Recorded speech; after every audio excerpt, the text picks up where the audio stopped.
If you have been watching videos on this channel, you will have noticed that this one is different. My other videos are teaching videos. This one is not. This one is about where all this work comes from. My name is Sokuntha. I spent over 20 years in corporate leadership, reached director level, built a career I was proud of, and then, quietly, gradually burnt out. What I understand now is that the burnout was not the beginning of the story. The beginning of the story was a 7-year-old girl standing in a garden, making a promise. I was born in a refugee camp on the Thailand-Cambodia border and arrived in France when I was 8 months old.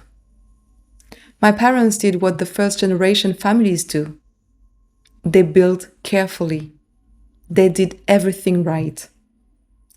And before I could walk, before I could speak, before I could understand what any of it meant, my mother had made herself a promise that her children would have a garden, that they would run in it freely, that no one would tell them that they did not belong. She kept that promise. We moved to Franconville when I was 7. Before that, we had lived in Argenteuil. In Argenteuil, big families were simply families. No one marks you for it. Franconville was different, wealthier, more ordered. The kind of place where having 4 children and later 5 was already a statement. We were not in the margins of Franconville. We were right in the middle of what it was supposed to look like. My mother worked for that house, really worked, until 10 o'clock at night in the sewing workshop in the garage that my parents soundproofed themselves because we didn't have the means to have it done by professionals, but it was all approved by the town hall. That was what it cost to pay the mortgage on a house that they had earned. Our neighbor didn't see it that way. He never said anything directly. That was the particular cruelty of it. Remarks so small that they could always be denied. Looks that could always be explained away. He called the town hall about my mother's sewing workshop multiple times. My parents had the approval. They had done everything right. It did not matter. There was always going to be something. I remember the weekends, when cousins came, when family's friends filled the house, when we were simply ourselves, numerous, loud, alive. I would see the look of our neighbors from across the garden, and I would feel something that I am only now able to name correctly. Shame. Not his shame, mine. I was ashamed of how many of us there were. Ashamed of being visible in a way that I could not control. Ashamed of taking up space that someone had decided without asking us that was not ours to take. I never told my parents. I carried it alone, the way a child carries things when she knows that her parents are already carrying too much. And so, I made myself a promise. I would succeed. I would prove I have a place here. I would earn it so thoroughly that no one could ever take it. I was 7 years old, and I had just installed the belief that would quietly run my life for the next 30 years, that my place in the world was something I had to earn. The belief does not dissolve when you grow up.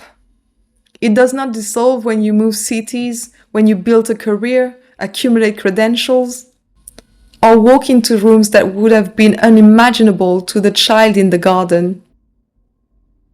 It follows you. It gets on the plane. It sits across from you in every meeting where you over-explain a decision that required no explanation. It is there, Every time you give more than the situation asks for, stay longer than you need it to, make yourself smaller so the room feels more comfortable. Every time you feel, underneath all the evidence of your capability, that your place is still somehow one wrong move from being lost. That is not a confidence problem. That is a 7-year-old promise still being kept. That child was not wrong to make that promise. She had just felt something that she could not name and could not bear. She did the only thing that was available to her when she had no other form of power. She protected herself. The problem is not the promise. The problem is carrying it into rooms that you have already earned the right to be in. You cannot build a sovereign life on a promise that was made from shame. You have your own garden, your own version of that moment. It may not look like mine, but somewhere in you, there is a promise that was made under pressure by a version of you who needed to feel safe. And it has been shaping the way you show up ever since.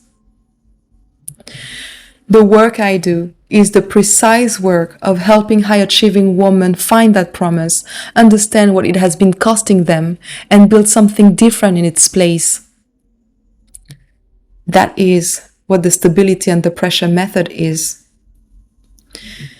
If this resonated and you want to understand what it has been costing you and what it looks like to begin releasing it, this week's edition of Hold Your Line, my weekly newsletter on LinkedIn, is where that conversation lives. The link is in the description. And if you are not subscribed yet, this is a good moment. Understanding your patterns is the beginning of your power. No one owns you.